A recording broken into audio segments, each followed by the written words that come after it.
95.5 and AM 750 WSB. And this is Atlanta. The food, the wine, the entertainment, the lifestyle. This is Belinda Skelton's Atlanta Living, sponsored by Vane Innovations.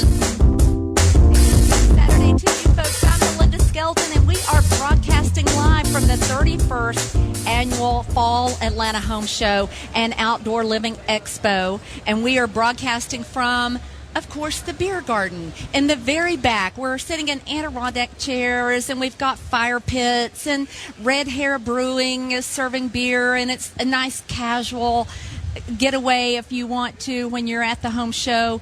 And we invite you to join us at the home show. It is today and tomorrow, and everything you've ever wanted to do to the inside or outside of your home is featured here. So I wanted to first get started with one of my favorite people, Lisa Carlquist of Artisan Custom Closets, and then Laura Ray. She's a professional organizer and president of the Georgia chapter of Professional Organizers.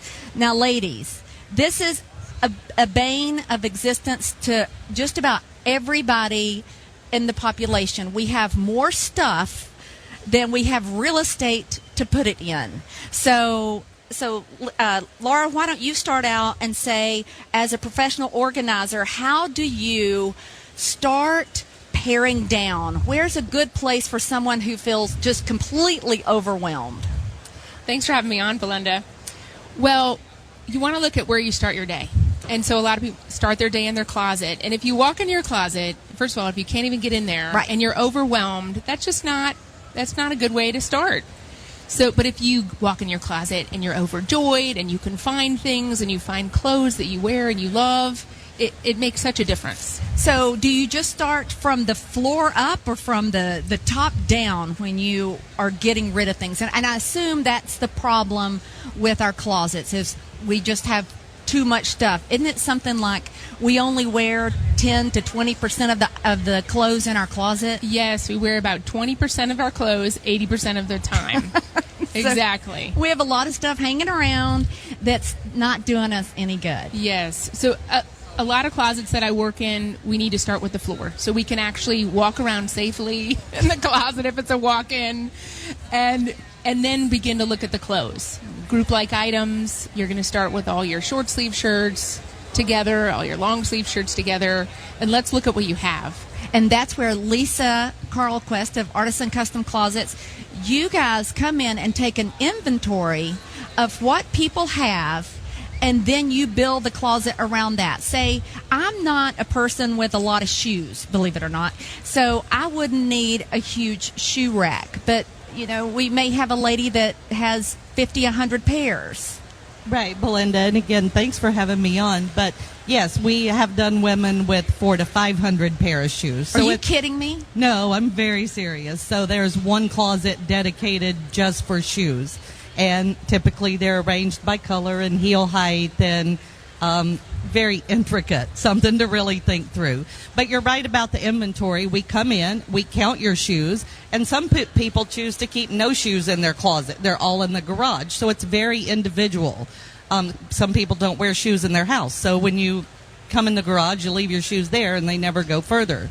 So we actually look at what is in your closet, count your shoes, measure your clothes, not only the linear hanging feet, but the height of your clothes. Because a person who's 5'10" needs a different type of closet than a person who's 6'5".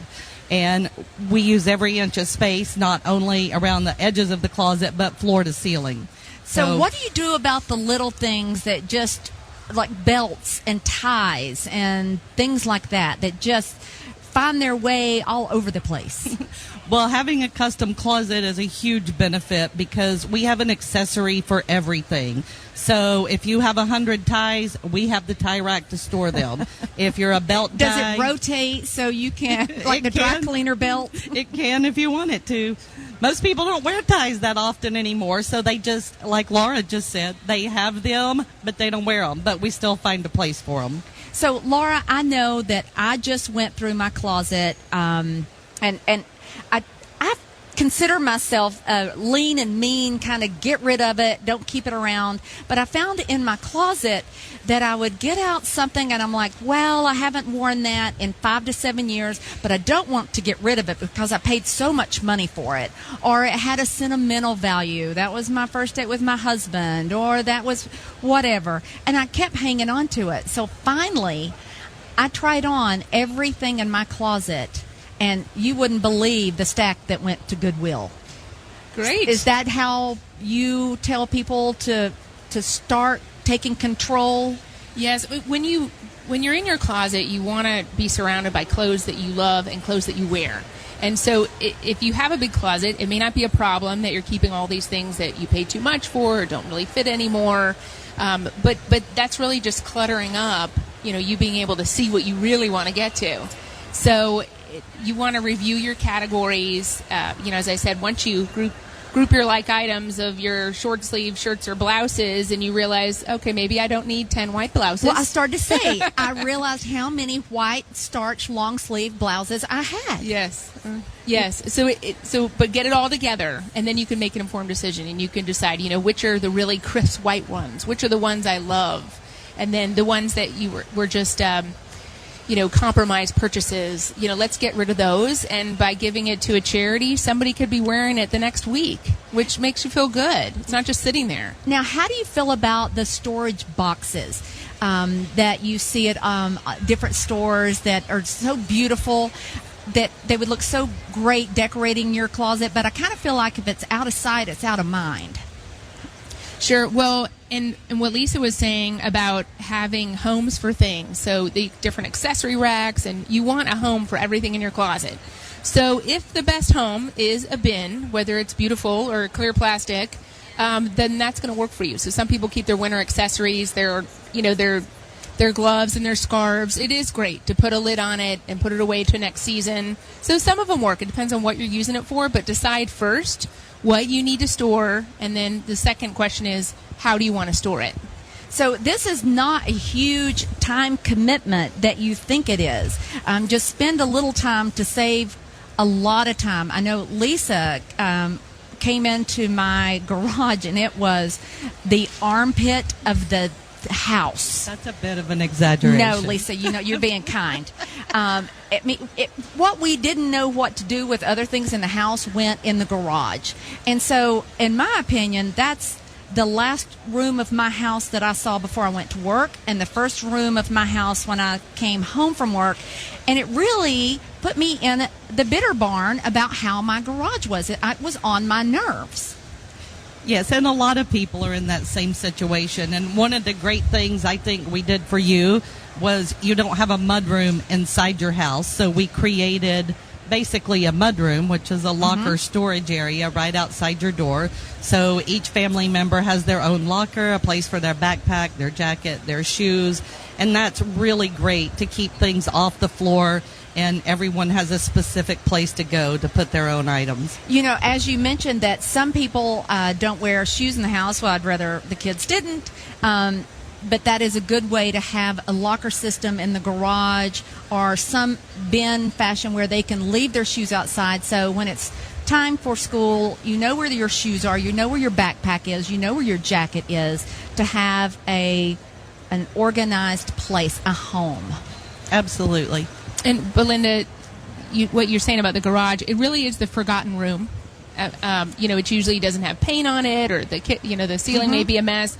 But you really can't underestimate the power of having a beautiful garage. When you drive in home from a long day at work, it's amazing. So I saw the systems that Lisa did, Artisan Custom Closets did, and it looks beautiful.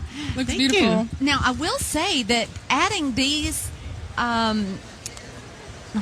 the specialized areas and really making the most of it can add value to your home if you're trying to sell it. Absolutely. I mean, think about what you look at when you're looking at a new home. Women tend to look at the kitchen, the bathrooms, and the closets. And if any one of those three fail, the home is kind of off the list. So by having your closets very functional and organized, it just makes a good presentation, and people walk in and they say, I want that. And I've had builders tell me that the closets sold the home. I'm sure. Now, what about the people who are buying older homes? And we know in older homes, I mean, when I was looking for a house, there would be homes that bedrooms that didn't have closets. No closet. Yes. No closet. Older homes tend to be that way. So, yes, downtown Atlanta, we see a lot of that. And we can build storage closets 24 inches deep. So basically we build cabinets on the wall that function as a closet, and we can make it match the rest of your decor. Looks like it just came with the house. So it looks like you have built-ins, literally, yes, in the bedroom. And I did that in my daughter's room. She has a space that's over our garage with angled ceilings. I'm sure you've seen those barn-shaped rooms. It had no closet. It was intended as a bonus room. So we built in the cabinets along the wall, and now it can technically be counted as a bedroom in our home. So it now has a closet. So therefore, you've just increased the value of the resale of your home. Yes, because we went from 3 bedrooms to 4 bedrooms by adding a closet. Well, folks, we are broadcasting live from the 31st Annual Fall Atlanta Home Show and Outdoor Living Expo. We're speaking with Laura Ray. She's an organizer, a professional, and Lisa Carlquist with Artisan Custom Closets. We're going to take a break. Tim Bryant is going to update you on Atlanta's news, weather, and traffic, and we'll come back with more of the Home Show right after this. And welcome back to Atlanta Living. I'm your host, Belinda Skelton, and we are at the Fall Atlanta Home Show and Outdoor Living Expo. And we are living large in the Outdoor Living Expo. We have this lush greenery background, this pavers, outdoor fire pit. We have Red Hair Brewery across, but there are over 300 exhibitors here at the home show, so please come down and see us at the Cobb Galleria. With me right now are Lisa Carlquist. She is with Artisan Custom Closets, and Laura Ray. She is a professional organizer and president of NAPO, the National Association of Professional Organizers. There you go. Not to be confused with NATO. Anyway. Exactly. Okay, so if you have questions about organizing your closet, your office, your kitchen, your pantry, your garage, give us a call, 404-872-0750. That's 404-872-0750. Now, before the break, ladies, we had a gentleman, I believe his name was James, that called in and said he is having trouble finding the over-the-door shoe racks for men's shoes. I mean, I guess you can see them all day for ladies' shoes that are kind of thin. The problem is they all have these plastic pockets, and even for high heels for ladies, the high heels don't always fit. So I know a man's shoe won't fit. But if you go online and search for over-the-door shoe holder, that's hard to say, with mesh pockets, they have them, they're mesh pockets and they're flexible, they're elastic. And those will stretch out for a man's pair of shoes. Not sure where locally you can get them. I'm sure you can search it and find a space. Okay, excellent. Folks, give us a call, 404-872-0750. That's 404-872-0750. Now, Laura, you're a professional organizer. Everybody's seen the show hoarders. And, I mean, that's their greatest fear in life is to get to that point. So I feel like, you know, you're either heading toward hoarders or you're heading away. So what is the number one thing that someone can do today to really get their life more on an organized path? Because when you have an organized office, bedroom, garage, you're more productive at work, you're happier at home, you're more creative. So how do we get there? Well, one of my clients is a gardener, and she loves the analogy of weeding your house. And so when we work together, we weed her closet one day. The next day we'll weed the kitchen. And if you keep on top of it regularly, then the weeds won't grow and it won't be out of control and it won't be chaos. And you're not going to end up with these big home projects if you do it little by little. Now, what do you say to the people that, no offense against temporary storage, but people that rent storage units for long term, I'm talking years, that's a lot of money that they're pouring down the drain, and if you haven't used it in a year or so, I would think that You're not Right. going to. Americans are notorious for buying more than we actually have space for. And so it's a good idea with organizational systems to have limits. So, for example, Lisa's, the Artisan Closet Solutions, there's a certain number of shoe shelves, and let's say you have 100 shoes, and we plan for that. And then, but room for growth, always leave room for growth, so maybe 5 more pairs, okay? But once you hit the 5 more pairs, you got to start getting rid of some. And so you want to put a system in place that creates a limit for you. I did that to my husband. I didn't do that to my closet, but I did that to my husband's side. I bought a certain number of wooden hangers, and that's all he gets. If a new shirt comes in, one shirt's got to go out. There you go. That's a great system. That's a great system, especially if you're short on space. So it is something to stay on top of, but a little bit of discipline goes a long way. If you can walk into your closet, for example, or any room in the home, and just say, it's under control, and it looks beautiful, and I'm surrounded by things I love. That's the goal of organization. You have to have a point of why you're doing it, and it's for a better life. But you two see this every day, Lisa and Laura. Why do we have a problem with getting rid of stuff? Is it because, Aunt Milda gave this to me and she died and she was my favorite aunt, or sentimentality, or we just hate parting with things? I think usually it's more sentimental reasons. And you were talking earlier, one of my big things is T-shirts. And I'm old, so I have a lot of T-shirts. I've bought one everywhere I've ever been. Concert T-shirts. Those concert T-shirts, yes. So that is one of the things that I bought a bin for, because I don't want to give them away. They mean something to me, and someday I want my daughter to pull them out and say, hey, my mom was there. So those are in a bin up at the top. But yes, when we won't get rid of something, it's either sentimental or we're convinced we're going to get back to that size someday soon. Which, yeah. And sometimes it's a gift. Yes. And sometimes people need permission to let go of a gift. So they feel like I have to keep it. This certain special person gave it to me. And so if it's clothing, I usually ask them, have you worn it once when they were around?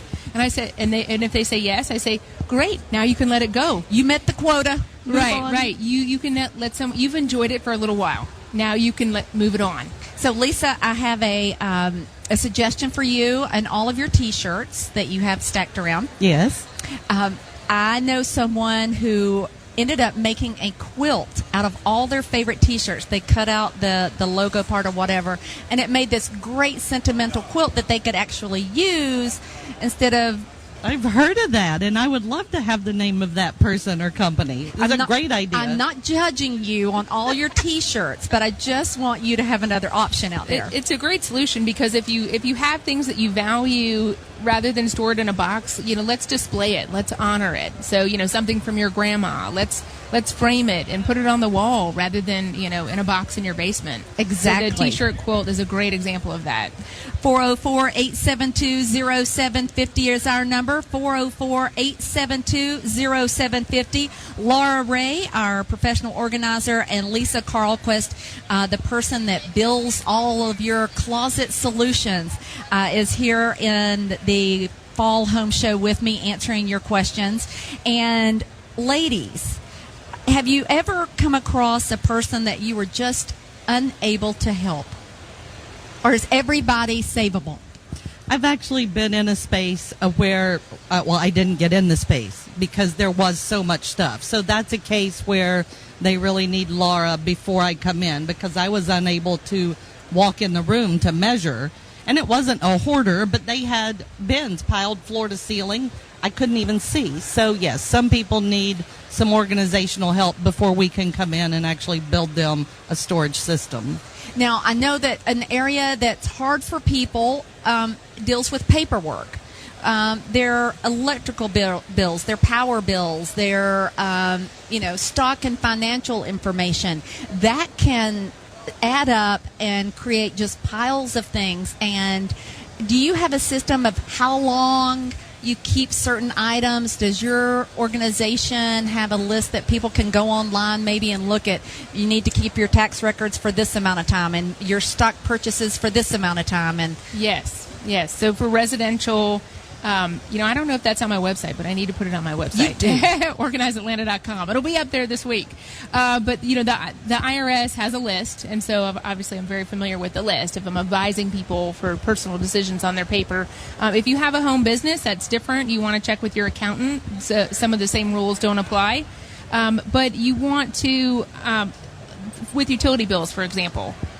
Most of my clients are not keeping those now, but if it makes you feel more comfortable to keep it for a year, create a file and keep it for a year. For bank statements and investment account statements, you also keep those for a year. I like to keep the paper on the financial side because it's proof. Okay. So we know that bank systems are redundant and they've got backup after backup. But you know what? If a system goes down, I want to prove how much money I had at the bank. Exactly. So I advise my clients on let's keep it for a year, but it's a personal decision. Once you make that decision, it's so freeing because then when you're cleaning out the big backlog of paper, you can say, oh, this is a bank statement from last year. I definitely don't need it. I've already decided that I'm keeping those for a year. So again, it's a system that you're creating. And to stay on top of things actually saves you money. You're not missing bills and having late payments. And also, when it comes tax time, you can easily find documentation that you need. Exactly. The question I'm asked most is about paper. How long do I keep paper? What do I do with it? Should I be worried about it? I mean, you do want a system. You do want to know how long to keep things. But with a lot of people, there's so much paper coming in, they feel like they're not on top of it, but they may be on top of it. But the point is that if you're losing time or money, or you're really stressed about it, that's when you need to get on top of it, make a project, maybe call in a professional. But you need some peace in your life that you're dealing with your papers and your bills. And so once you've come in or someone has gone on your website, Atlanta Organize. Or OrganizeAtlanta.com. I'm dyslexic. No problem. And straightened it out. What can you do to an office, Lisa, Artisan Custom Closets? What can you come in and do? Some tricks, some tips to really make that a functional space? Well, home offices are one of the more popular places that we work today.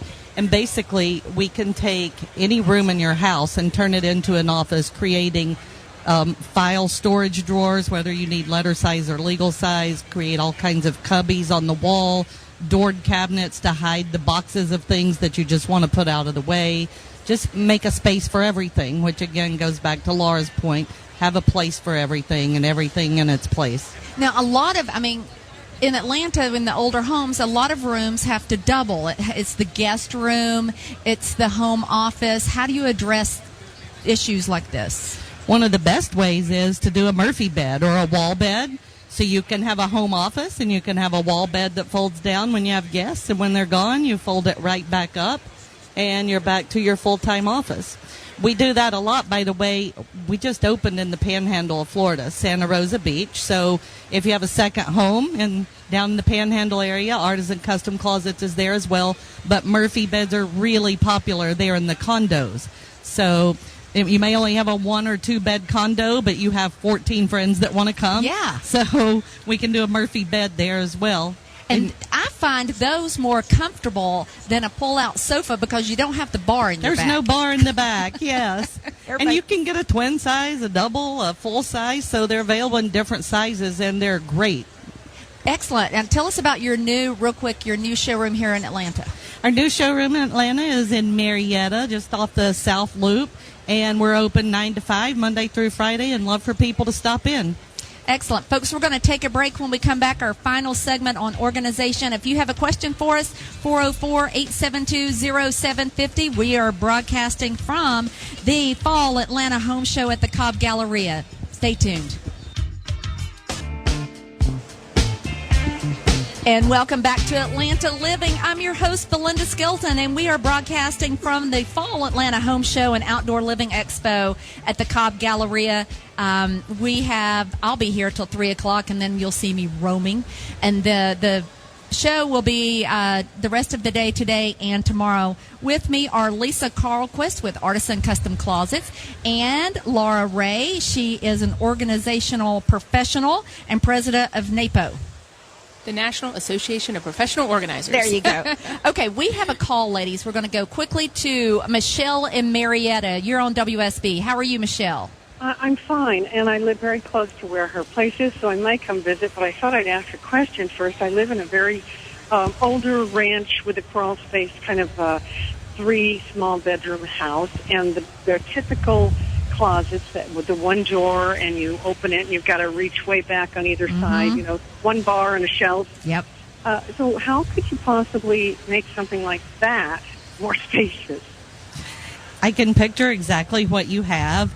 And yes, if what you have now is one bar and a shelf, definitely come by our showroom and take a look, because there are ways vertically and horizontally to use that space in a different way that can actually make it feel like you doubled your space without spending money on moving any walls. So there are a lot of options in how to turn it around and make the space much more functional.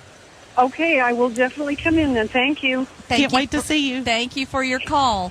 Now, we need to, people that are trying to do space saving themselves, and they're going to the big box stores, and they're getting things for their garage that hang over their car and things like that. Do you advise people to kind of tackle these things on their own, or maybe consult somebody?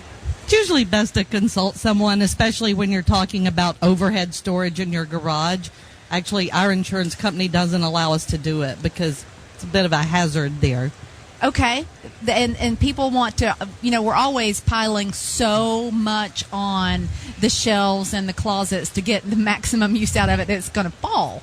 Yes. So definitely the overhead storage. But think about going higher on your walls, using slat wall or different types of storage that don't stick out from the wall, so you can still open your car door. There's a lot of options before you go overhead. And if you have the builder grade, the wire shelving, a lot of times that we overload that. I know that I've done that before, and it pulls out of the wall. We see those on the floor a lot. Yeah, on the and floor. that's what we call I do too. a closet emergency. Yes. Somebody will call and say at 3 a.m. this morning I got up because there was a loud crash, and that was what happened. The wire shelves fell down. So were they either just not put in properly, or I'm sure that you have some type of closet system that can take care of that? We do. At Artisan, we have a lifetime guarantee on our closets. The top shelf of our closet is actually rated to hold 200 pounds per square inch, so pretty hard to overload that. Same thing would be with the top of your garage cabinet. Good Lord. Okay, folks, give out your websites. Yes, Laura Ray, and it's organizeatlanta.com. Organizeatlanta.com. And I'm going to put the how long to keep documents. I'm going to put that up on my website. Yay, I've had an impact. And where can we find you, Lisa? You can find us at artisancustomclosets.com, now in Georgia and Florida. All right, folks, next we are talking windows. Stay tuned. We're